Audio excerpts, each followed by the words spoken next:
sometimes you need to be left with nothing. When you have nothing to lose, there's nothing standing between you and building a life that's actually built from your wisdom, from your inner knowing. I understood that I could create the experiences I wanted to have. But when those experiences were out of alignment with my purpose or with my mission, there was like a price I would pay.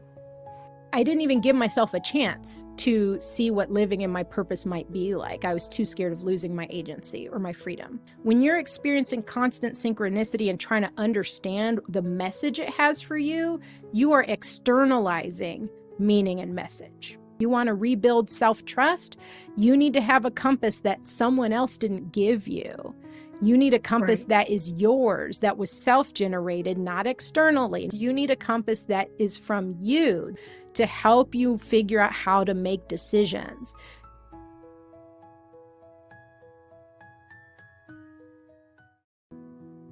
Hello, beautiful souls. It is Sophia from Sacred You. Thank you so much for being here. Before we dive into today's podcast, I do have a small request from my heart. If our conversations ever resonate with you or have supported you on your journey, please subscribe to our channel or like this video. It helps us grow Sacred You, welcome more powerful voices into this space, and keep you connected to everything we share. Thank you for walking this path with us. Let us begin with today's conversation.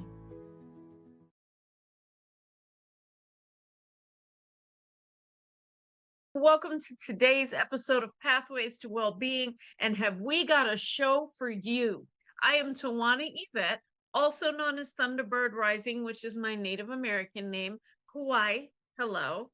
Today we have the honor and the privilege of speaking with Dr. Rosa Hope about the art of integration. Awakening is just the beginning. And have we got a show for you. So Rosa, please introduce yourself to the audience and tell everybody what you do, all the amazing things. Absolutely. Thank you, Tawana, for having me. And thank you, Sophia, also.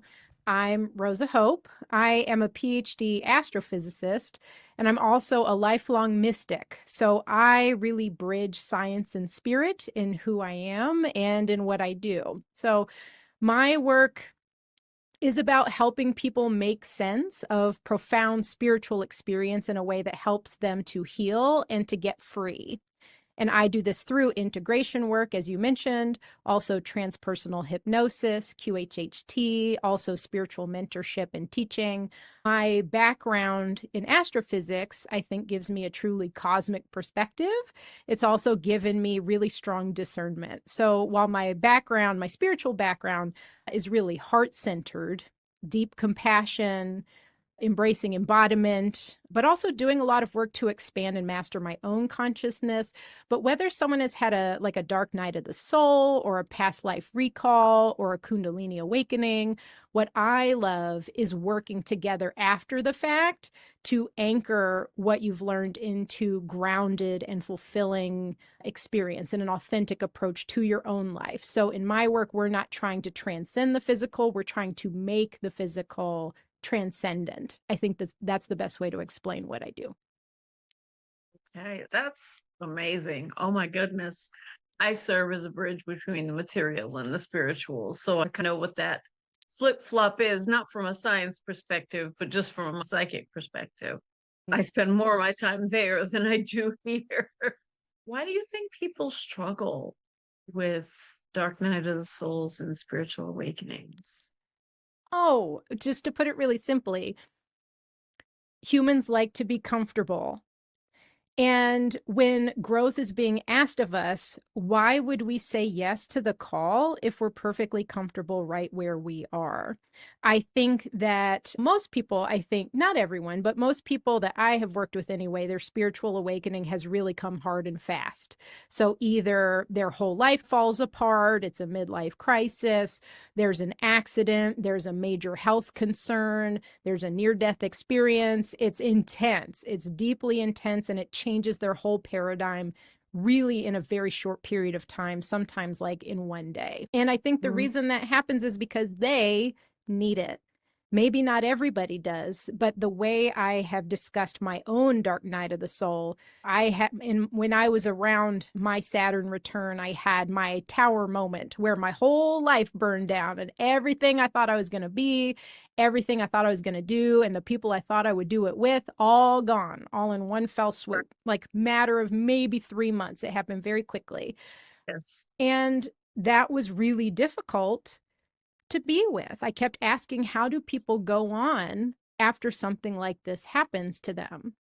But the truth is that sometimes you need to be left with nothing, or, for example, have nothing to lose. When you have nothing to lose, there's nothing standing between you and building a life that's actually built from your wisdom, from your inner knowing, from the thing that's been calling you that you've been saying no to because you were doing just fine the way you were. Now you're not doing just fine anymore. So it actually opens up the space, in my experience, to say yes to the thing that's been calling you. I see that really consistently. I too see that consistently, and my own was like the roof crashing down. I had no one, nothing, just me. And you're right, it is that deep falling, that tower moment, that crumbling down. And in my experience, what I've found is that your ancestors, your angels, your guides, they've been going, hey, you're out of that relationship now. Wait, no, oh man, she's found another guy. Or it's not a relationship. It's, hey, you only have one child now. Come on, let's do this. Let's heal. She's pregnant. That's what I have found in my experience with doing readings and mentorship and being a spiritual guide and a shaman and a high priestess, because that's what happens. That's literally what happens. Is your ancestors, your angels, your guides, they've been trying to get your attention for years. For years. Absolutely. So yeah. You know about that. Absolutely. In fact, I talk about this often, that the lessons you avoid will just keep coming back louder until you can get with the program. And when I was younger, what this looked like, again, it's like, are you saying yes to the lesson, or are you saying no to it? Are you saying yes to the call, or are you saying no to it? And when I was in my 20s, for example, I heard the call. I heard it. And I said no on purpose, because I said, this is my life and I want to do what I want to do. I was so worried that answering the call or saying yes to my purpose, yes to my mission, would be like a prison. Like I would be a train on a track and I wouldn't have any agency if I said yes. I was scared of losing my freedom by answering the call, because I'm like, but that means I have to do what I'm supposed to do or what I'm meant to do. What about all the other things I want to explore? So I said no, and I was like, I'm going to forge my own path. And what I learned, I would say I've been a master manifester since a very young age, because when I decided I wanted to do something, I just go do it. So if you want to have an experience, you can have it. That's something I learned, or maybe it's just me. I do not think so. I think it's actually all of us. But I understood that I could create the experiences I wanted to have. But what was interesting is that I learned that when those experiences were out of alignment with my purpose or with my mission, there was like a price I would pay. Yes. So it's, yes, you can have the experience, but there's a trade-off to that experience. Yes. And it was usually a trade-off that really just looked like suffering, just in one of its many forms. And so it took me a long time. It took this tower moment, I think, for me to really see. I didn't even give myself a chance to see what living in my purpose might be like. I was too scared of losing my agency or my freedom. But after it all got taken away, then I was like, nothing's going to be worse than this. I was like, okay, what if I just say yes? What if I just show up for this and give it my all and try to build a new life, not totally from scratch, because you have all the wisdom from your hard knocks. So it's like I took what I had learned and what I valued in building my new life, my new trajectory.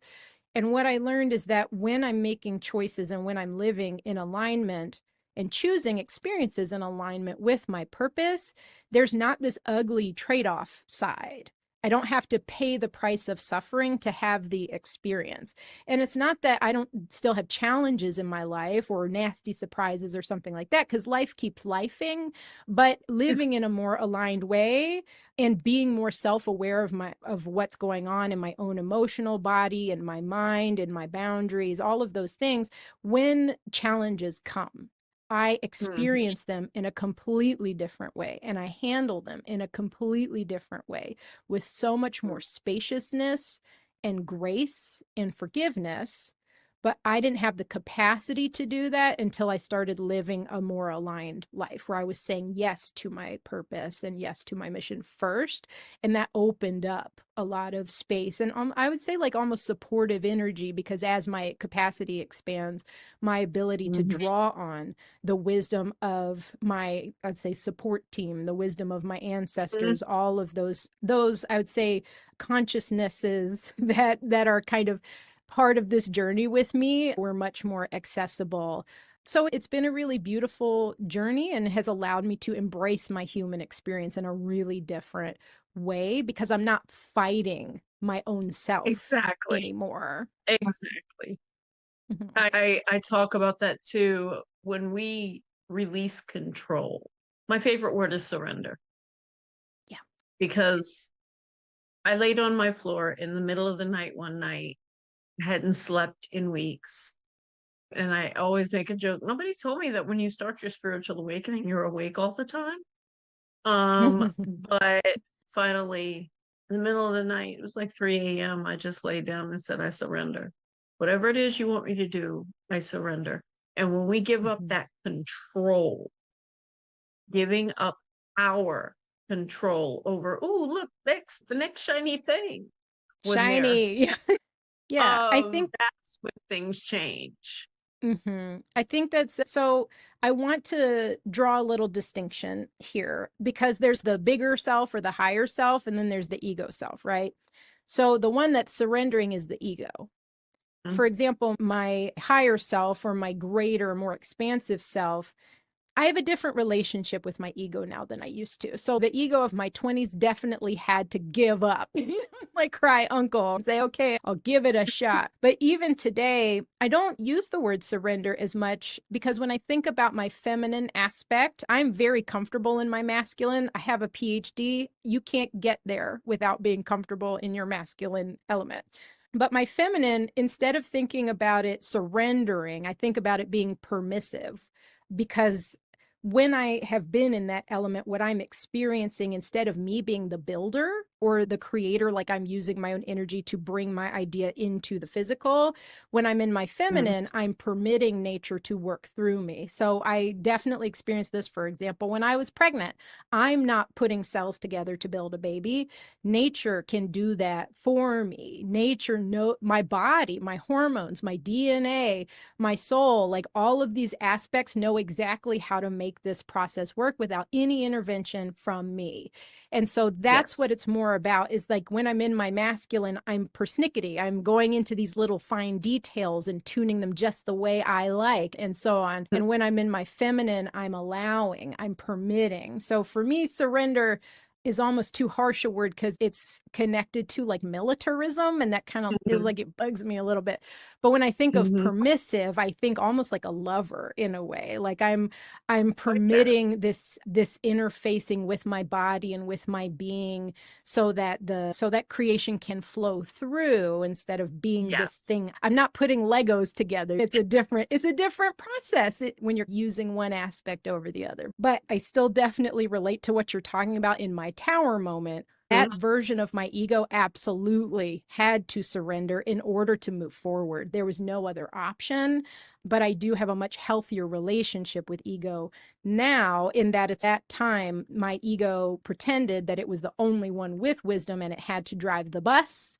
And now I'm like, you will never drive the bus again, but it does help me when I need its assistance. Yeah. So ego is a very valuable team member, particularly in those moments where you need to run for your life. Like the ego is the helper in that moment. So it still plays a valuable role for us as humans on planet Earth. I am not some people like to flush the ego down the toilet. That's not me. I'm like, it's a valued team member, but we need to understand what its strengths are, and we give it a job where it can shine. We don't give it a job where it's going to fail us. I love that permission. I like that a little better. Giving your team permission to lead and guide you. That does sound better than surrender. But we I can didn't say know no at our great cost, but we can say no. No, thank you. No, thank you. Yes, I agree. Once we allow those experiences from the divine to flow through us versus us making it happen, it makes life a lot easier. Certainly. Life a lot. So for someone who's had a powerful spiritual experience, maybe in meditation, on retreat, or through ceremony, does the return to everyday life often feel jarring? Oh, yeah. I mean, I think this is the onus of how I ended up doing integration work with people. A lot of folks go to the top of the mountain and have the most important moment in their lives. And then they come home and are faced with dirty diapers and a pile of dirty dishes, and they cannot bring the two together. They're like, how can this be true? And I come home and this is what I'm dealing with. In a sense, the journey of integration is being able to knit those two together. Not to say that they're actually separate in the first place, but it's like our thinking makes them separate. And in many ways, our culture has told us our whole lives that they're separate.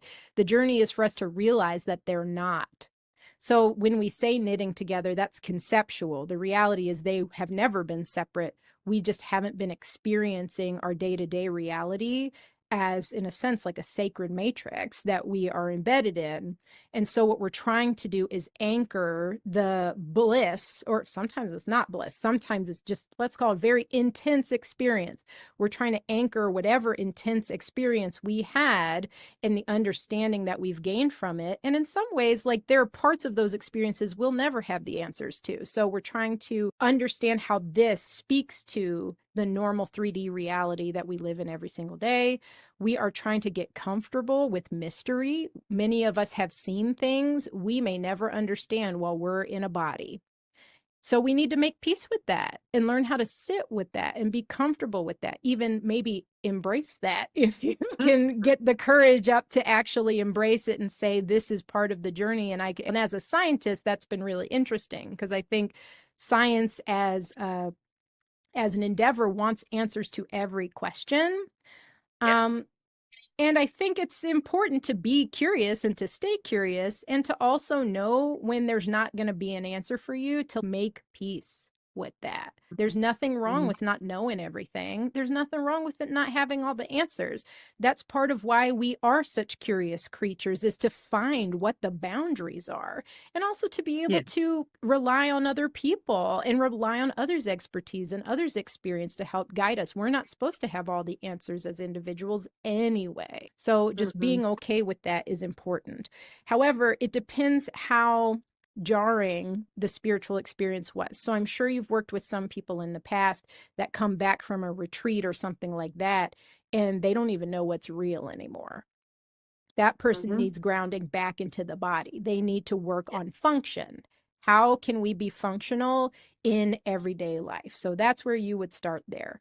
Most people I work with aren't struggling as much with function. They come back and they're able to do the workaday thing, but they find it meaningless, or they see no purpose in it anymore, because the thing they're really interested in is the thing they experienced on the mountaintop. So in that case, the work we do is in discovering the elements of that are inside of everyday life. For example, tracking synchronicity, finding where joy is in your everyday. If you don't have joy in your everyday, let's make sure it is, because the biggest part of embodiment is embracing being you now in your human life. So if you're in denial or you don't like yourself, that's the thing we need to work on, is ensuring that where you're at and where your life is at is something you can embrace, because that embrace, that enjoyment, is where real alignment is. So some people come off the mountaintop and discover that their life is totally out of alignment. We do this through values work, for example, because some people come back, they're like, I don't even know who I am. I built a life based on what my parents told me to do.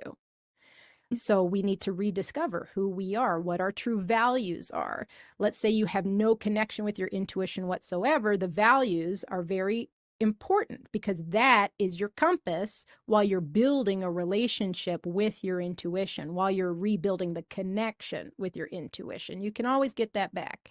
But in the meantime, your values are the compass. So if you're making all your decisions in alignment with the values you have identified, not your parents' values, not my values, your values, whatever they actually are, doesn't matter to me. It's just we figured that out. And then that's how you make decisions, not based on outcome, not based on money, not based on any of that. Stay in alignment with your values. That means you're living in integrity. And so you're going in the right direction. This makes space for your intuition to start piping up. And it shows up in different ways for different people. For me, it's a feeling like in my belly. Talk about a gut feeling. That's where my intuition is. For some people, it's their heart or their emotions. For some people, it's almost like a voice that they hear. For me, it's my gut. So it's like I really feel it there. And when I realized it was somatic, guess what? I have a hard science PhD. I've spent my whole life intellectualizing everything. Learning how to listen to my body was a whole process by itself. And I learned that's where my deeper wisdom was. I hadn't even tried. I had not even been looking there. So when I discovered that, I was like, oh my gosh, I found the cheat code. And it was right where I had never been looking, and yet it had been with me all along. Right? Yes. So that was a big one for me, but that's just it. We find out where it is piping up, even in that tiny, weak voice, because we haven't been listening for 20 years. We find it, and then we can start strengthening that while we're living in integrity. But what we're really doing is we are turning the experience we had and transforming it into a lifestyle. I think that's where a lot of people get lost. They read a lot of books or they go to a lot of ceremony and they download an enormous amount of information, but then they don't know what to do with it and life still sucks. And I can tell you why. Yeah, you have to apply it. You have to anchor it and apply it. It's not just about knowing, again, it's not about knowing the answers. It's not just about having an abundance of cosmic experience. You're here in a body to live, right? Like your incarnation isn't an accident. You got to transmute all of that. You are the channel to bring all of that here through the way you're living, through how you're interacting with other people, how you're doing your relationships. And it's some people have to change their job. Most people don't. Most people just have to change how they show up to do their job. Can you do it as a heart? Can you do it as a lighthouse of loving presence? You know what I mean? So it's all about becoming this channel for the thing you experienced and bringing it in here. But what's interesting about me is that I'm very like meat and potatoes. I am not psychic. I do not spend all my time in other realms. I've had my own wealth of experience, but I'm a visitor. And then I'm back here to teach like the practical stuff. So that's what I'm about, is like, I understand how big and beautiful and magnetic the spiritual realms can be. And I'm here almost as an anchor myself to say, here are the practical tools. Here's how we do this every day. Here's how we can show up for ourselves and each other through really, I don't want to say it's basic, but it's through really simple and practical ways of doing things, like identifying your values, figuring out your forgiveness practice. It's like, it seems really basic, but ultimately, if we can't find simple ways to do it, we're not going to do it. No, so we're not. That's the core of it. Completely agree, where you've got to get down to the meat and the potatoes. The root has to be stabilized before anything. Or the tree will fall down. And I coach based on the chakra system. When I'm coaching, I tell people, okay, can you handle this? Because I'm going for your worst experience. I don't care what happened at work yesterday. It doesn't matter to me yet until we get to your throat chakra. None of that matters to me, but I'm digging deep and I'm pulling up those roots and we're getting rid of it. Are you sure you're ready for that? And as I see in your work, you operate in a very similar fashion. Yeah. Where you forget what they said yesterday, forget what you had for lunch. That doesn't matter. It's hard. And I tell my clients, this is not going to be easy work. You are going to be tired on some days and you feel like you have no reason to be tired. You're going to have aches and pains in body that you've never felt before. You're going to have sensations that you've never felt before. All of those play a part in remembering who you are. Because as children, we knew who we were. Before going to school, we remembered why we were here. And it comes out in play. So one of the first things I ask is, how did you play as a child? So how do you feel about that theory? I'll start by saying I believe it wholesale. So I see it in kids all the time. I see it in myself. So when I was 5, I wrote a little book that was about what we wanted to be when we grew up. And I wrote that I wanted to be a ballerina astronaut. So I'm neither of those things, but I am an astrophysicist and I still dance. I still go to dance class every week. It's like a part of my practice. So in many ways, not much has changed. But I went on a little detour for a couple of years. But yeah, I do absolutely see that. And I think this is the journey for all of us. And it's a journey that doesn't stop. That really scared me when I was in my 20s and was coming online myself. My sort of like really severe kind of spiritual awakening. I don't think you have one. I think we probably have a couple spiritual awakenings over the course of our life because we keep reaching places where we get comfortable. And it's not always nasty, but stuff will happen. Like for me, having a baby was a spiritual awakening. My experience of being pregnant and giving birth showed me a lot. It really showed me a lot. And it was not a traumatic thing. It was something very different because what was happening was I was acting as a portal for another soul to enter this dimension. And I was fully aware of that while it was happening. And so that was an awakening on its own. It is. But yes, what you're saying is true, is that the whole process is us remembering who we are. You could say at a deeper and deeper level, or at a broader and broader level, like in a more unified direction or in a more sort of comprehensive direction. I don't think we grow in one way. One thing I have noticed with clients at the beginning of their journey, like I just had my first spiritual awakening or something like that, is that it can be really rough the way you're describing, because in the beginning we have a bunch of garbage that we haven't processed that we're still carrying. It comes from generational stuff, karmic stuff, societal stuff, a lot of ideas and concepts and values that don't belong to us, a lot of trauma even that doesn't belong to us. That's something I work with when I do hypnosis with people, is that when people have a trauma and they're like, I have no idea where this came from, oftentimes we discover in hypnosis that it's not even theirs. It's their moms or it's their great grandmothers or something like that. So in many ways, these things get passed down to the next generation and they're like, they'll handle it. No, I'll let them handle it. And it just keeps rolling downhill. But we have to get through all of that first. So in the beginning, it does take a lot of energy. Like during mine, I wept a lot and I'm like really deep, going through a whole box of tissues type of grief and weeping and processing. Pretty gross, but you have to do it. You have to get through it. You have to feel it to pass through, while also understanding that when you're feeling that deep grief or pain, it's not a place you're going to hang out. So it's, I'm doing this now and I'm feeling what I need to feel. This isn't like the house that I live in, though. It's like, this is the bus stop on the way to the next place. That's how I was thinking about it. And there's another side, though. There's this other piece, too, though. Again, when I was going through this and I realized that the work is never done. So again, I was in my 20s. And when so I thought I'd go through my spiritual awakening and I'd be good to go. I was like, I'll finish this and I'll be enlightened and it'll be great. And that was not the case. And when I figured out the work was never done, my reaction was dread. I thought to myself, oh no, because it was like saying I was going to have to do homework for the rest of my life. and so I really have to go through this forever, like forever. So I didn't love that, but it turned out to be a little different. So in the beginning for me, and for many of the people I work with, The lessons are ones you've been avoiding. And so they're like, you have to work on this now, or you're going to hurt Mm-hmm. for it. And so it does feel very demanding in that way. And there's a lot to like unpack in the beginning.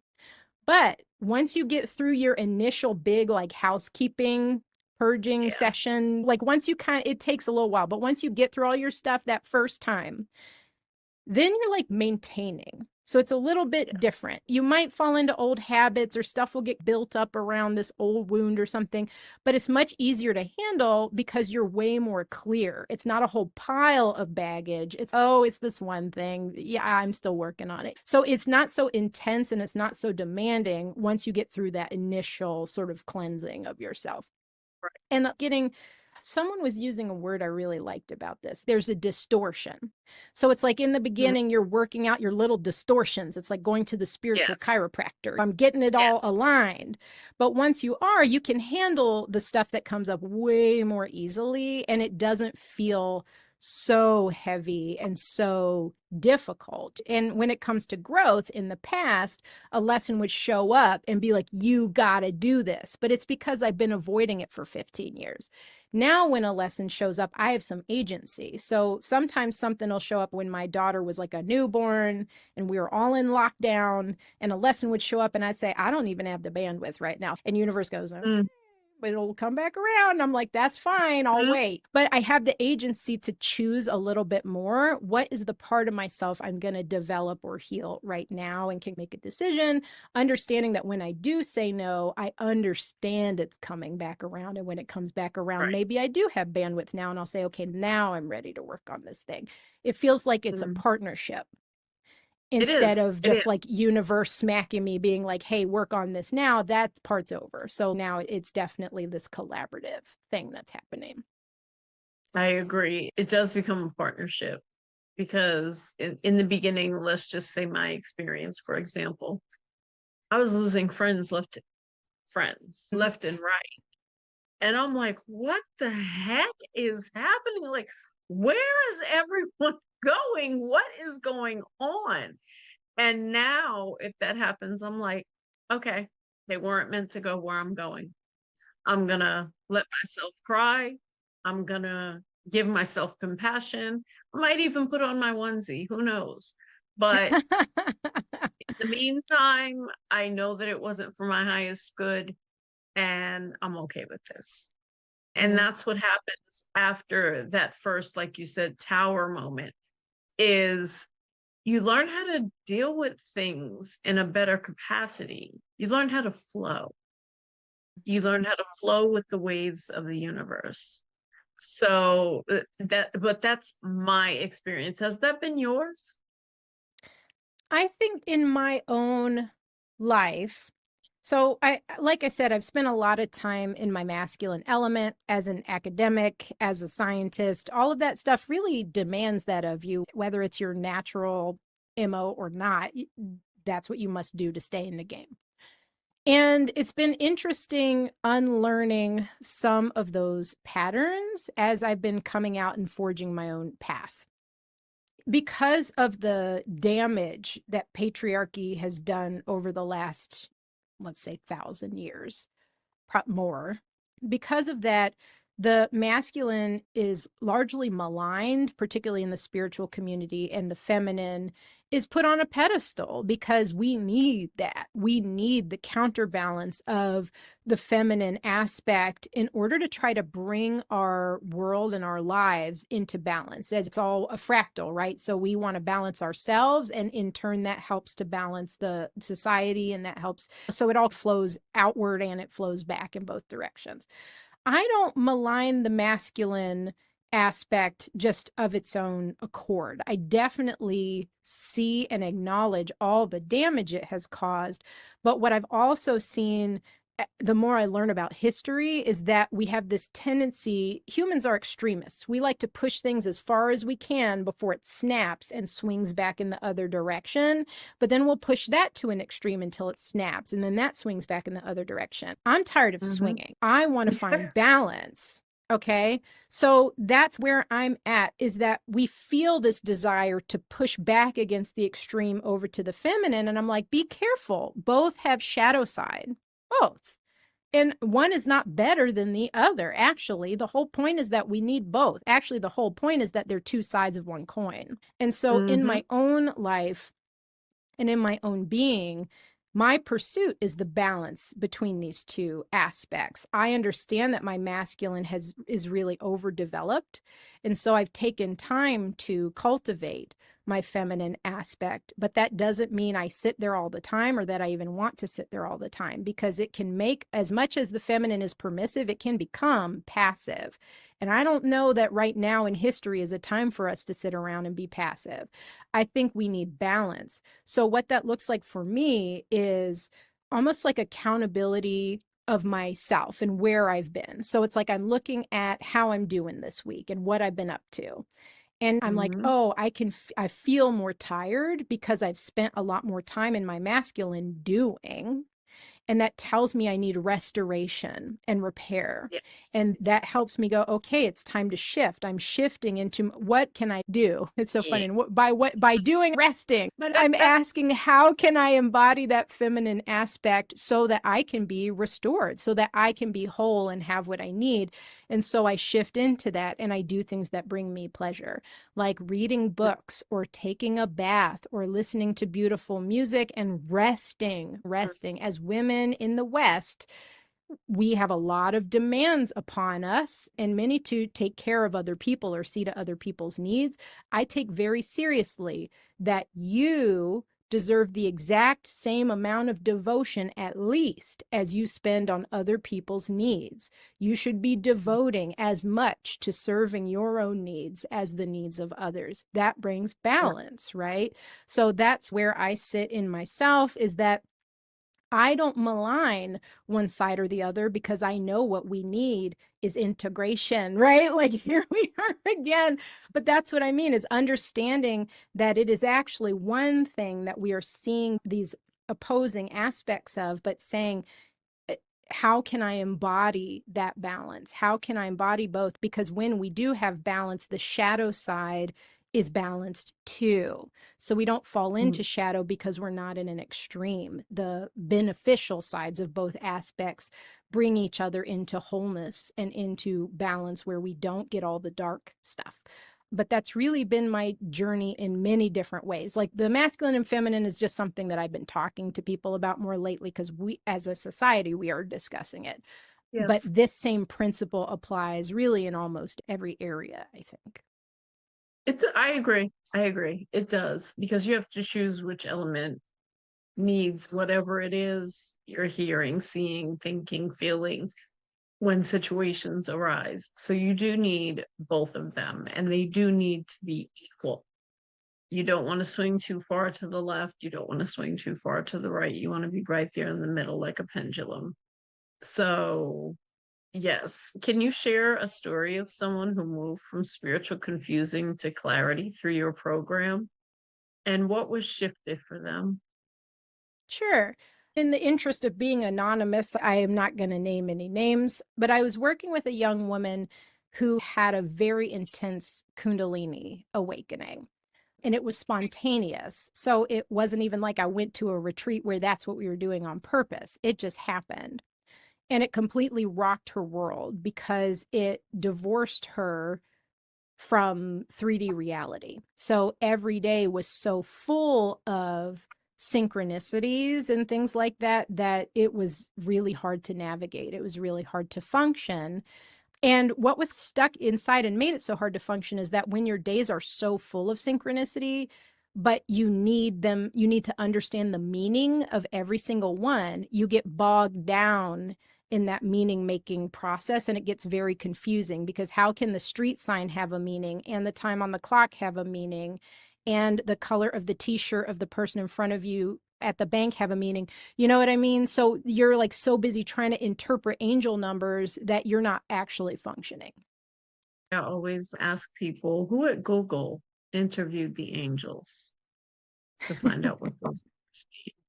Yeah, Right. So yeah. I tell people to assign those numbers to your angels, your ancestors, and your guides, because then you know what they mean when they come up. 1111 Hmm. isn't the same for everyone.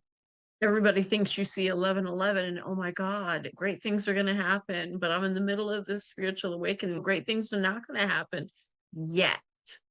But when I'm doing integration work, the real point is I could probably just call it stabilization work too, because that's really the core of it, is making sure that we are stabilized, but also bringing in the new information that we have learned and the new experiences that we've had. So in a sense, we spent 2 months together doing this work.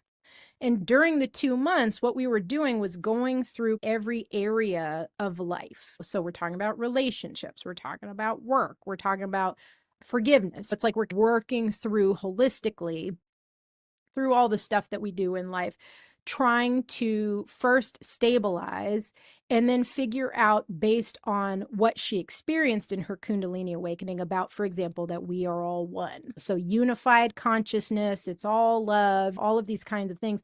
What does that look like when we're living it? And the first step for stabilizing this sort of like constant synchronicity thing is actually to release the need to understand what it all means. And here's the problem. When you're experiencing constant synchronicity and trying to understand the message it has for you, you are externalizing meaning and message. It's not coming from you, it's coming from outside, or it's coming from the universe instead of from yourself. And so another big part of this was establishing self-trust. So it's going through and figuring out, do you trust yourself? Most people just don't. I think people who have been on this path for a long time do get there because we strengthen our connection with our intuition. We get to know ourselves and our values really well, and that builds really functional self-trust.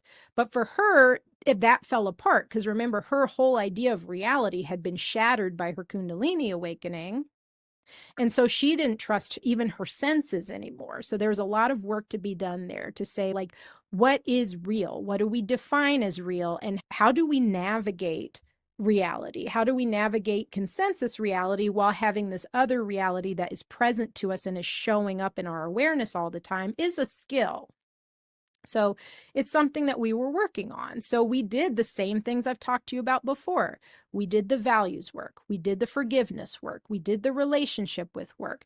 The relationship with career and job stuff was its own thing too, because there's a worthiness thing sometimes that's tied up in there that can affect your ability to self-motivate. Also, everyone I've worked with in my integration container has had major issues with like capitalism. So like there's always a deep conversation about money and resources and social structure. And frankly, it can get very political in there because of that too. Because with the things we learn up on the top of the mountain, we're reassessing everything. Okay. So it's like in coming back down to earth, we do have to think about these things. But at the end of my program, what she really experienced was deep grounding and developing her personal compass. And that's the thing you want. You want to rebuild self-trust. You need to have a compass that someone else didn't give you. You need a compass that is yours, that was self-generated, not externally, not from angel numbers. You need a compass that is from you, that represents you and what's important to you and what you value to help you figure out how to make decisions. Because no matter what your circumstances are that you're in, you get a lot of opportunities every day to make choices. And if you want to get clear and get aligned, those choices have to align with your values. If they don't, if you're pretending to be somebody else, if you're making choices based on someone else's value system, you are never going to find peace. You are never going to find enjoyment because you're living somebody else's life. You're not living yours. You didn't come here by accident and you didn't come here to be somebody else. And so beginning to understand that it comes from us, our meaning and purpose is coming from within us. You don't want to outsource spirit. You don't want to outsource truth. And that's really where this anchoring and grounding comes in. That's where you need those deep roots. Because if you're externalizing all the messaging, and this might sound radical, but if you're depending on external sources for your messaging all the time, you will never be an empowered human person. You need to find the connection that is yours. I love that. I love that.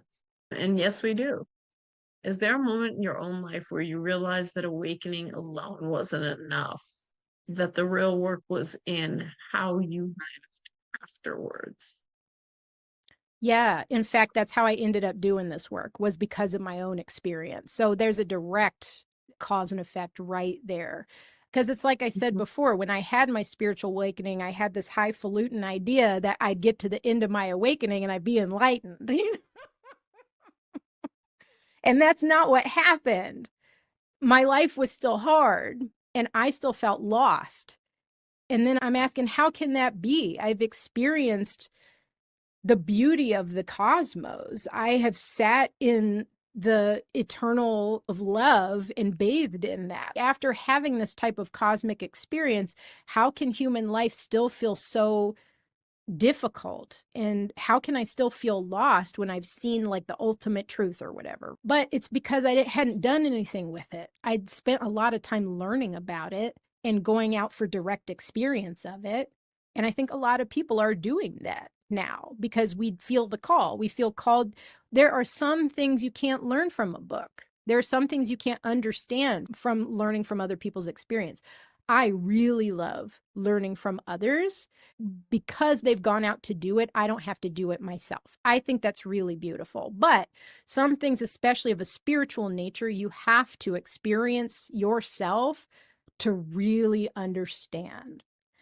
But just having experienced it doesn't change your life. There's no transformation. You have learned something, but the transformation happens through the application of it. It happens through how you live.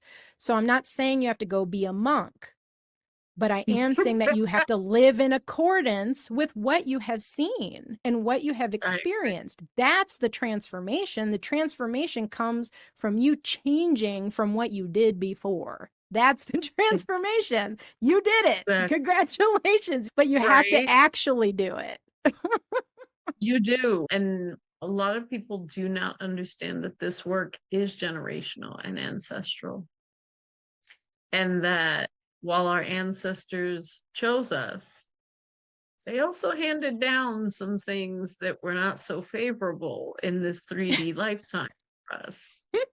For example, my Gigi, I call her GGJ, took a poverty vow. Couldn't figure out why every time I got money, it was like water. What is going on here? What is this? And I found out she took a poverty vow because someone found out she was psychic and it was the only way for her to escape with her life. So a lot of people don't understand that a lot of what we're made up of isn't ours. Isn't It's even not us. Yeah. us. Yeah. So in my containers, I do past life work on a pretty Mm-hmm. regular basis. And it's really interesting what we discover in there because at the end of the day, I would say, especially in the beginning, most of what we carry isn't ours. I think that's starting to change. I think about the way my husband and I parent our daughter and my friends too. So it's like it's not just us. I look around and I see changes in the community about how we raise our children. And it's like one of our big goals. Let's just pretend everybody's going to need therapy because they probably are. Look at what's going on. But when she goes to therapy in her 20s, we would rather her just go work on her own stuff. We don't want her to spend 10 years working on our stuff first. That's our goal, is to not hand our baggage to her. We're trying to handle our stuff so she doesn't have to. She can be so much more effective in her life. She can be so much more joyful in her human experience if we don't think that it's okay to just dump our stuff onto her. And we don't. And Right. that's hard Right. work. It means that having a child brought us to account and said, hey, here's some stuff you need to work on yesterday. But we took that Mm. really seriously because her invitation into our lives, we took very seriously too. And we also see the potential. It's like you said before, children come in pretty well equipped, Mhm. most of the time, as long as you can see the gift that they bring and be supportive of them and help them learn how to navigate this thing that we're doing. It's like that's your job, not to try to shape them. They're not little balls of clay. They are whole beings when they show up. And we're trying to be supportive of her as she is and who she is and the way that she is, and not get in the way, because we do a good job just getting in our own way. So it's like we don't need other Right. people to get in our way too. No, But yeah. I wish this information was around when I raised my children, because when I went through my spiritual awakening, we went through separation for 2 years. And you talk about wailing, like to be separated from my kids and my grandbabies. I was in here wailing, but it had to happen that way because we had the Encyclopedia Britannica, if you could afford the whole set, and the Webster's 1891 edition dictionary and thesaurus. Like, none of that told you how to heal from a lot of the heinous things a lot of us are healing from today. So it was like, I didn't know. I had no You clue. do the best you can. Yeah. Exactly. And now that I know, I'm very cautious in asking my team, is this something one of you guys did? Because if so, we need to break this right immediately. So I'm really good about asking them now. After I found out that my fourth great grandmother, that's why I just call her Gigi for great grandmother, took that poverty vow. It was like, are you kidding me? Can we break that? Can we break that vow? Yeah. Exactly. Like 5 generations back, and you're affecting me, but we affect 7 generations forward and 7 behind. So when we heal, our children are healing, and our grandchildren don't have to. I had a conversation with my oldest child, and she was talking about my grandbaby. And I already know her spiritual gifts and things. I've known since she was born. And because she looked right at me as she was coming out, she looked right at me like, Nana, do you know? Do you know? Okay. And so my oldest child had a reading from me a few weeks ago, maybe a month ago, and my mother channeled. And my mother, for an hour, she channeled for her, because that's the child who knew her. My other two never got to know her. She had transitioned. But my mother told her, don't douse her fire, because she's a high priestess. She needs it. Don't put that out. And I think it's really important when talking about our children and our grandchildren that there is someone that says, hey, that's not just disrespectful behavior. That's part of who she's supposed to be. So don't take that away from her, because then you're piling an experience on her that's unnecessary. Have you found that to be true?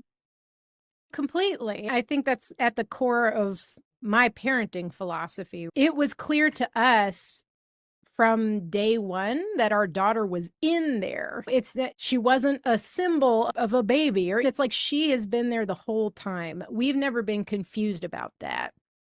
Also, I think my husband and I are such distinct people that we look back at our own upbringing and can identify the places where our parents' misunderstanding of who and what we were caused unnecessary damage and issues that we have spent decades unraveling and trying to clear that distortion.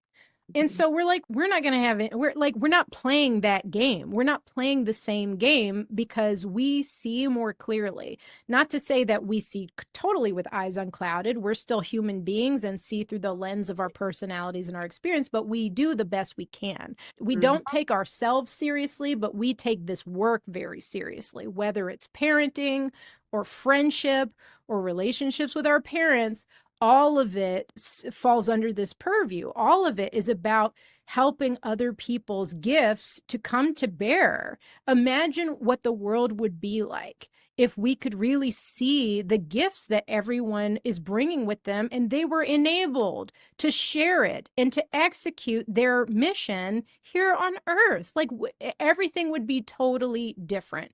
And I think what Oh, drives me nuts is that we actually have the resources on planet Earth to live this way, but we aren't doing it.